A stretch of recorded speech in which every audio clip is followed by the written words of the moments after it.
So let me detail the default. And if you watched our champs, you know this play.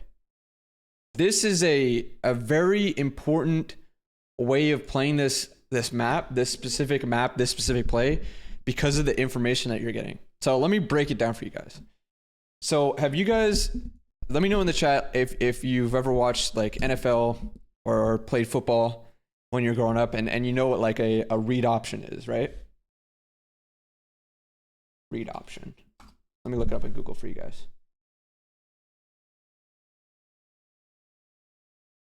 So read option, American football play where the quarterback after snap reads a specific defender, often the defensive end, decides whether to hand the ball off to the running back or keep it for himself based on the defender's initial movement. It's like a RPO kind of thing, like an option play based off of something that you're seeing on the map. So in NFL, it's like, okay, you have defensive lineman, you have your quarterback, and he reads this outside defender, and he's like, okay, am I gonna hand this off to this guy and go here, or I just take it myself, whatever? Because if this guy, it's like based on this guy and whether he budges or not, you know? So this is what would you call it? A stun read option. Stun read option. We're playing off of Ant stun. So we're defaulting. You guys know what a default is. You're kind of like spreading the map, getting info. So we'll go with everyone. Obviously, Brandon, he's going top dubs. He's going to watch for a close P1 push in case they're actively getting pushed out through P1. Kyler, he's going to go straight to the zip. He watches he jiggles the low zip to see if they're channeling low zip, getting information through A. Mason, he goes outer tower here. He's going to be watching for anyone that gets pushed up towards top trips, and based off of what Ant does, he will be watching over him if he goes mid-gun. Now, the key player here is Ant. Ant is going to go up here short, and he's going to throw a stun. And it's going to land at the boat, and it's consistent every time. And it tells you, I'm pretty sure that the stun tells you, right? It tells you if you stun one or two people, whatever. The whole basis of this, and if you watch our COD champs, you'll see this every single time. We did the exact same thing. He stuns this. If there's two people here, boom, we're going to B. Instantly. He's going up mid gun. He's trying to get to sidewalk. He's trying to take space B and get it planted. And then Kyler zips back up, goes with him. And then Mason plays the outer P2 thing like we talked about earlier, where he does the same outer P2 lurk on the P2 side. If he doesn't stun anything, like in this round, and Kyler at the low zip doesn't see anything spiral or sees like one guy spiral, and it's going to just wrap back into bottom dubs, zip down, and we just take A site. Because think of what we know. If we know that we didn't stun anyone big door, if we know that there's only one guy at the spiral, we have free A site control. Because these guys are P1, they're top dubs, top trips. I keep switching that up. They keep going top dubs, they keep going P1. So you have initial control A site. If he stuns one or two, now we base off that info. Okay, now there's two guys here. There's no way they're all wrapping back to B by the time we get over there. If Kyler also sees a guy spiral, now we know three guys are here. Last guy's going to be top trips because that's what they always play. And then we just go B because B's free. So this was the stun read option. We would do it every single time. And I'm telling you, that shit was fucking free. It was so free because you just know everything that's going on. The only option that they could do was just if they went spiral or something, or they went big door, if they instantly ran back, or if they instantly realized and ran back in time, like this guy, it would have to be the top trips guy. If they instantly ran back, you saw this in the grand finals versus Seattle, instantly ran back and pick Ant. That was their only chance of defending that. Or obviously if in the Boston series winners finals, Purge instantly goes to Cliff and just kills Ant at short before he's able to make a decision if he's going to go front side here, like towards the mid gun, because he's going towards B. What about when the opponent has a trophy? Well, if the opponent has a trophy, you're still getting information that they're here. They're not gonna. I mean, that was again. That's something. Some mind game shit you could have done. You could have one guy just go here and throw a trophy, and it's just bait. It's a bait trophy. But you know that would be on people to actually think about that. But the problem is, usually if they went with a trophy, that means at least 2 people are here, and that would still give us number advantage towards B. You see what I'm saying? So that play was really, really important for us at Champs. We only did it, I think, once here in this tournament because we knew, well, we could have done it more, but we knew a lot of people were going to be playing for that, as you saw in the first round of this. So what happens here? We don't stun anything big door. Kyler jiggles. He sees only one guy here, low spiral, and it's going to wrap around towards A and play this site control with Ant or with Kyler. But Brandon gets picked, and this is the only time I've ever seen this shit happen. I don't know how Brandon got picked, so that's why this round it specifically didn't work. But fucking 99 times out of 100, he does not get picked here. Low key, Brandon somehow got ripped. It kind of scammed the round, but you see the idea for the play. If he doesn't die there, we win this round.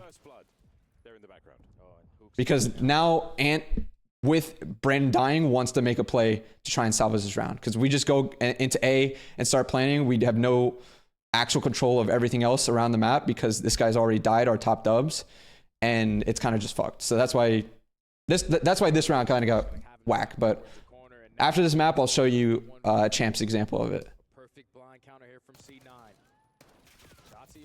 That was basically, yeah, Brandon should not die there, and usually he doesn't die there. Here, let me go real quick to a Champs example so you guys can see.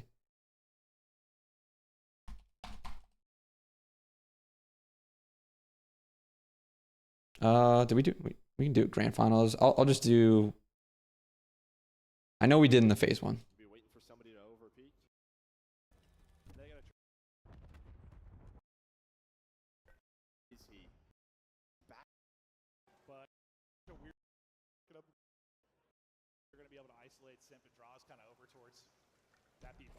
Okay, this was a 4A.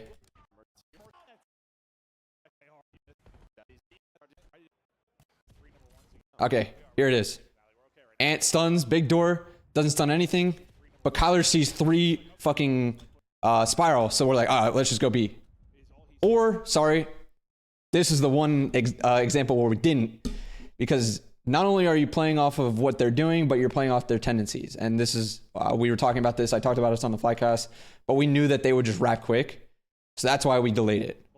So usually, as for teams, we would just instantly go B here. But we knew that these guys love to wrap quick towards B, so that's why we delayed it. So I guess this is a little bit of a different scenario. Did we do it again here?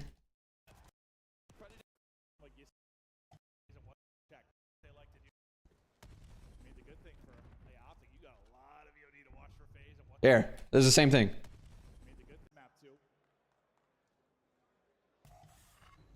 And does it, he throws a stun, unfortunately he gets naded, but we stunned 2 big door. So now he's taking space mid-gun. And now he's gonna, instead of going through sidewalk, again, we knew that they would probably pick these routes up. He's gonna go low trips, try and flank this guy towards A. But he has the option, he doesn't have to go B, he can go towards A and get a pick here. That's the whole problem with this specific scenario, because Kyler thinks that he's going B, but he's not. He's just gonna try and open things back up on A side.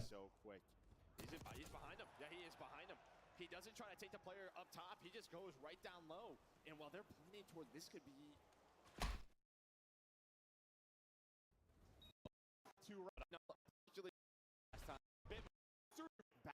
extra shots. He's staying up, catching some nades, but boom, same thing, same default. We stun 2 big door, and now pushes up mid gun. Mason's gonna late play P2. Ant gets picked, unfortunately, but it's again the same default. Let me go to a different one.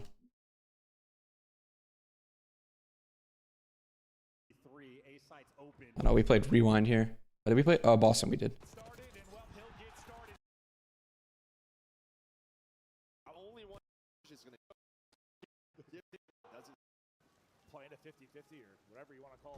The one time it didn't, like, it got super hard countered.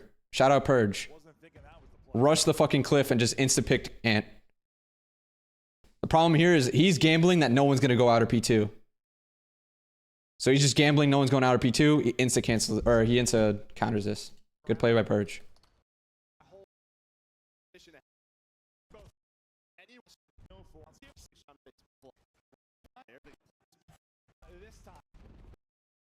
This was just a 4A.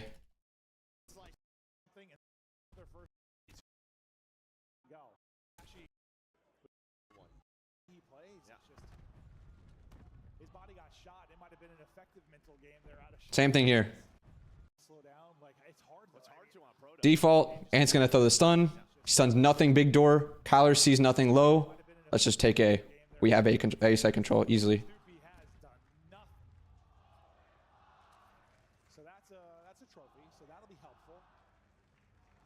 Mason could play late P2 for anyone trying to retake through big door.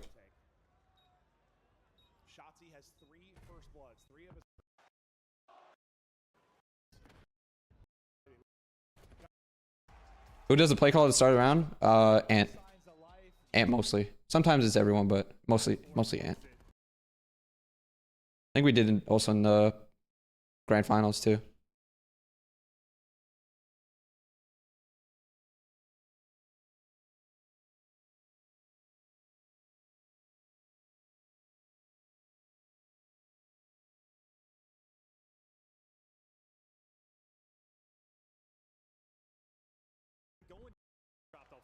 Yeah, same default here. Stun to big door, and it's gonna push up to low trips.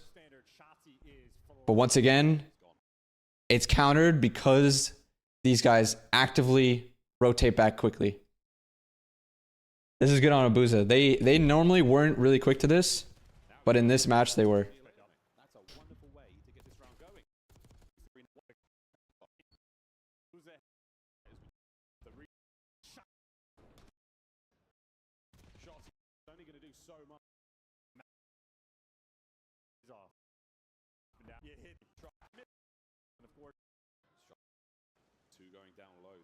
This is 2P2. Let's see if we did it again here.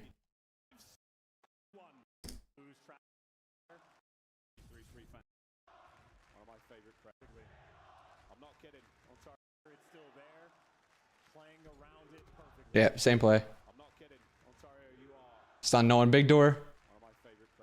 Problem is we saw this guy P1, so he's going to try and nade it before he goes to B. Or sorry, before he goes to A. Good play by 04 though. This is another gap. Again, if you get pushed up to our side mid-gun and our short, it's a free first blood on Mace. It's a good read on it. Damn, I thought we won more with this strat. Maybe we did. Still a good strat though. You have everything under control.